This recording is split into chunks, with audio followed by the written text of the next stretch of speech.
चुनाव आयोग ने लिया बड़ा एक्शन। भारतीय जनता पार्टी चारों खाने चित्त हो गई।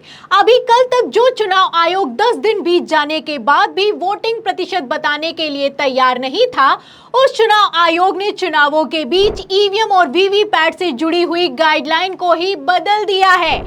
आपको बता दें, विपक्ष ने आरोप लगाया है कि जो वोटिंग प्रतिशत बढ़ा है, इसमें सिर्फ वोटिंग प्रतिशत नहीं बदला गया है, बल्कि ईवीएम ही बदल दी गई है। पहले और दूसरे चरण में जो मतदान हुआ है, उसमें मतदान किसी और ईवीएम से करवाया गया है और जो डेटा जारी किया गया है वो किसी और ईवीएम का है। अब इस पर चुनाव आयोग ने एक्शन लिया है और जैसे ही चुनाव आयोग ने एक्शन लिया है, विपक्ष ने फुल एक्सपोज कर दिया है। तो चुनाव आयोग ने क्या बड़ा एक्शन लिया है, कैसे ईवीएम और वीवीपैट से जुड़ी हुई गाइडलाइन को बदल दिया है, आपको खबर दिखाएंगे। लेकिन उसके पहले खबर का बैकग्राउंड फटाफट से बता देते हैं। तो जैसा कि आप जानते हैं कि पहले और दूसरे चरण को लेकर वोटिंग प्रतिशत पर बवाल मचा हुआ है। पहले चुनाव आयोग ने बताया कि पहले चरण में 60% और दूसरे चरण में 61% मतदान हुआ है। लेकिन जब फाइनल आंकड़े निकलकर सामने आए तो आप देख सकते हैं कि मतदान 66% के आसपास पहुंच गया। पहले और दूसरे चरण में मतदान प्रतिशत लगभग 5.5% से बढ़ता हुआ नजर आया और यह आंकड़ा तब जारी किया गया जब दबाव बनाया गया। पहले तो 10 दिनों तक आंकड़ा दिया नहीं गया और जब आंकड़ा निकलकर सामने आया तो इसमें 5.5% की बढ़ोतरी दर्ज की गई है। अब इसी पर विपक्ष ने सवाल खड़ा किया। सांसद डेरेक ओब्रायन ने सवाल करते हुए कहते हैं कि चुनाव आयोग ने 5.75 बढ़ोतरी के साथ वोटिंग के फाइनल आंकड़े जारी किए, क्या ये नॉर्मल है? तो ये कितना नॉर्मल है, इसका अंदाजा आप इस बात से लगा सकते हैं कि कुछ पोलिंग बूथ तो ऐसे हैं जहां पर तो 66% तो छोड़िए, 100% से ज्यादा मतदान हो गया। त्रिपुरा के कुछ पोलिंग बूथों से खबरें निकलकर सामने आई कि 100% से ज्यादा मतदान हुआ है। कहीं पर 105% और कहीं पर 109% वोटिंग प्रतिशत दर्ज किया गया है। इसके बाद से तो बवाल मच गया और जब बवाल मचा है तो बंगाल की मुख्यमंत्री ममता बनर्जी ने चुनाव आयोग की धज्जियां उड़ाकर रख दी हैं। ममता बनर्जी का कहना है कि इन लोगों ने सिर्फ मतदान प्रतिशत नहीं बदला है, बल्कि ईवीएम को ही बदल दिया है। इसलिए हर एक ईवीएम पर नजर रखिए क्योंकि धड़ल्ले से बेईमानी चल रही है। खबर भी देखिए, इसमें लिखा भी है कि मतदान के बाद बदल दी जा रही है ईवीएम, वोट प्रतिशत बढ़ने पर ममता बनर्जी का बड़ा आरोप। तो ममता बनर्जी ने आरोप लगाया है, जहां एक तरफ विपक्ष लगातार सवाल कर रहा है, वहीं दूसरी तरफ चुनाव आयोग ने चुनावों के बीच गाइडलाइन बदली है और वो भी तब बदली है जब सुप्रीम कोर्ट सख्त हुआ है। देखिए, खबर में लिखा हुआ है एबीपी की कि लोकसभा इलेक्शन 2024 सुप्रीम आदेश पर चुनाव आयोग ने बदला ईवीएम वीवीपैट से जुड़ा प्रोटोकॉल, दिए नए निर्देश। तो यहां पर मैं एक चीज साफ कर दूं कि ये जो नए निर्देश दिए गए हैं, ये 7 चरणों में से 2 चरणों पर लागू नहीं होंगे। 2 चरणों के जो मतदान हो चुके हैं उस पर ये दिशा निर्देश लागू नहीं होंगे और 5 चरणों पर ये लागू किए जाएंगे। तो क्या है ये दिशा निर्देश, मैं आपको दिखाती हूं। आप देख सकते हैं कि किस तरीके से इलेक्शन कमीशन की तरफ से बाकायदा एक नोटिस जारी किया गया है और इस नोटिस को जारी करते हुए क्या लिखा गया है, सुनिएगा। देखिए, इसमें लिखा हुआ है कि सभी सीईओ को एसएलयू के संचालन और भंडारण के लिए नए प्रोटोकॉल को लागू करने के लिए जरूरी बुनियादी ढांचे और प्रावधान बनाने का निर्देश दिया गया है। जैसा कि माननीय सुप्रीम कोर्ट का आदेश है, संशोधित प्रोटोकॉल 1 मई 2024 को या उसके बाद किए गए वीवीपैट में प्रतीक लोडिंग प्रक्रिया के पूरा होने के सभी मामलों में लागू होंगे। तो आप देख सकते हैं ये नोटिफिकेशन जारी कर दिया गया है, वो भी सुप्रीम कोर्ट के सख्त होने पर जारी किया गया है। सुप्रीम कोर्ट में जस्टिस खन्ना ने सवाल किया था कि क्या आप ईवीएम और वीवीपैट के अलावा एसएलयू का भी डेटा सुरक्षित रखते हैं? इस पर सुप्रीम कोर्ट में चुनाव आयोग ने कहा कि नहीं, हम ईवीएम और वीवीपैट का डेटा सुरक्षित रखते हैं।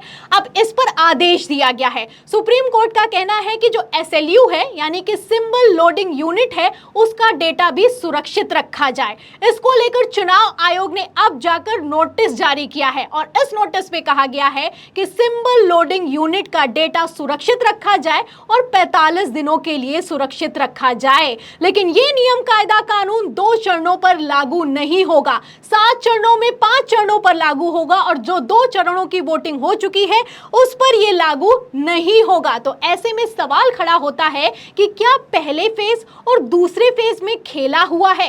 क्योंकि मैं आपको बता दूं कि इसको लेकर मद्रास हाईकोर्ट में भी एक याचिका दाखिल की गई है। डीएमके की तरफ से ये याचिका दाखिल की गई और मांग की गई कि आप इसकी जांच करवाएं, क्योंकि जो ईवीएम का नया डिजाइन है इसमें और भी आसानी से हेर फेर किया जा सकता है। क्या कहा गया सुनिएगा। देखिए, लाइव लॉ की खबर में लिखा है कि डीएमके ने ईवीएम के नए डिजाइन पर सवाल उठाते हुए मद्रास हाईकोर्ट का रुख किया, कहा हेर फेर संभव है। तो यहां पर मैं आपको बता दूं कि डीएमके का कहना है कि जो सिंबल लोडिंग यूनिट इसमें जोड़ दिया गया है, ये पहली बात तो चुनाव के नियमों का उल्लंघन है, और दूसरा मैं आपको बता दूं कि जो सिंबल लोडिंग यूनिट है इसको जोड़ने के बाद से ये सवाल खड़ा किया जा रहा है कि इसमें एक चिप लगी होती है और इस चिप के को कंट्रोल किया जा सकता है, और इसी कंट्रोलिंग पावर के आधार पर सिंबल को बदला जाता है और मतदाताओं को मूर्ख बनाया जाता है। ये आरोप लगाए जा रहे हैं और इसी आरोपों के तहत मद्रास हाईकोर्ट में याचिका भी दाखिल की गई। क्या मांग की गई याचिका में सुनेगा।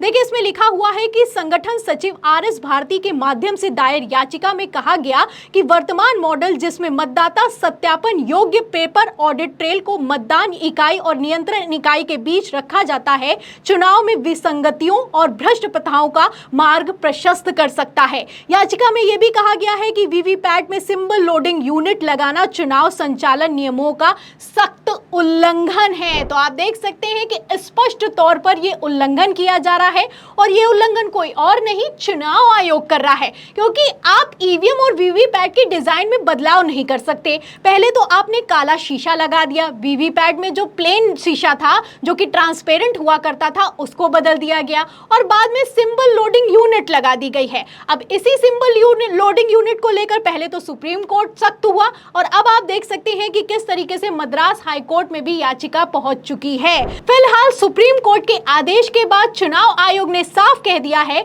कि सिंबल लोडिंग यूनिट का डेटा 45 दिनों तक के लिए सुरक्षित रखा जाएगा। अब सुरक्षित तो रखा जाएगा, लेकिन आगे आने वाले चरणों में सुरक्षित रखा जाएगा। तो ऐसे में सवाल खड़ा होता है कि क्या पहले के 2 चरणों में खेला हुआ है, क्योंकि मैं आपको बता दूं सिर्फ नियम कायदे कानून नहीं बदले गए हैं, बल्कि मैं आपको बता दूं पासवर्ड भी बदल दिया गया है। खबर निकल कर सामने आई है, खबर भी मौजूद है, खबर आप देखिए जागरण की। देखिए, इसमें लिखा है कि ईवीएम से जुड़े डेटा पर खतरा, लीक होने की संभावना, तत्काल रूप से पासवर्ड बदलने का निर्देश जारी कर दिया गया है। तो पहले 2 चरण की जब वोटिंग हो गई तभी इनको सब कुछ समझ में आ रहा है कि क्या करना है क्या नहीं करना है। पहले आप देख सकते हैं कि गाइडलाइन बदली गई, और ये गाइडलाइन सुप्रीम कोर्ट के सख्त होने पर बदली गई है, वो भी चुनावों के बीच। और दूसरा आप देख सकते हैं कि अब पासवर्ड भी बदल दिया गया है। चुनाव आयोग का कहना है कि साइबर अटैक का खतरा है, इसलिए पासवर्ड बदल दिया गया है। अब ये पासवर्ड क्यों बदला गया है, सवाल खड़ा होता है, क्योंकि जहां पासवर्ड बदला है वहीं दूसरी तरफ वोटिंग प्रतिशत को लेकर बवाल मचा हुआ है। एक तरफ भारतीय जनता पार्टी इसी जुगत में लगी हुई है कि किसी ना किसी तरीके से वोटिंग प्रतिशत बढ़ाया जाए, वहीं दूसरी तरफ वोटिंग प्रतिशत बढ़ता हुआ नजर आ रहा है, वो भी 5% से ज्यादा बढ़ता हुआ नजर आ रहा है। तो ऐसे हालातों में भारतीय जनता पार्टी भी बुरी तरह से फंसती हुई नजर आ रही है, क्योंकि पहले 2 चरणों में तो वोटिंग प्रतिशत बढ़ गया, लेकिन बाकी के चरणों में क्या होगा, सवाल खड़ा होता है। क्योंकि जो खबरें हैं वो भारतीय जनता पार्टी को झटका देने वाली हैं। खबरें भी दिखा देती हूं। खबर आप देखिए एनडीटीवी राजस्थान की। देखिए, इसमें लिखा है कि चुनाव आयोग के आंकड़ों ने बढ़ाई राजस्थान के मंत्रियों की परेशानी, दिल्ली भेजी गई है रिपोर्ट। तो जो वोटिंग प्रतिशत घट रहा है उससे भारतीय जनता पार्टी के नेताओं की परेशानी बढ़ रही है, और रिपोर्ट दिल्ली भेजी गई है। और जैसे ही रिपोर्ट दिल्ली भेजी गई है, गृह मंत्री अमित शाह ने आदेश कर दिया है कि कैसे ना कैसे करके वोटिंग प्रतिशत को बढ़ाया जाए। खबर में देखिए लिखा भी है कि शाह की बैठक में घटते वोटिंग परसेंटेज पर हुआ मंथन, पन्ना प्रमुख वोटरों को मतदान स्थल तक पहुंचाएंगे। तो आप देख सकते हैं कि एक तरफ जहां भारतीय जनता पार्टी इसी जुगत में लगी है कि कैसे ना कैसे करके वोटिंग प्रतिशत बढ़ा दिया जाए, वहीं दूसरी तरफ वोटिंग प्रतिशत बढ़ता हुआ नजर आ रहा है। वो भी कैसे बढ़ता हुआ नजर आ रहा है, इस पर सवालिया निशान है, क्योंकि वोटिंग तो होनी चाहिए, लेकिन क्या वोटिंग में धांधली की जा रही है, इस सवाल के जवाब चुनाव आयोग देने के लिए तैयार नहीं है। तो इस पूरी खबर पर आपको क्या लगता है, क्या ईवीएम बदली गई है? क्या गाइडलाइन बदलने से कोई फर्क पड़ने वाला है? इन सवालों के जवाब में इस पूरी खबर पर आपकी क्या राय है, हमें कमेंट बॉक्स में जरूर लिखें। वीडियो को ज्यादा से ज्यादा शेयर करें ताकि सच्चाई दूसरों तक पहुंच सके। हमारे चैनल को लाइक करें, सब्सक्राइब करें, ज्वाइन करें। फिर मिलती हूं अगली खबर के साथ, तब तक के लिए धन्यवाद।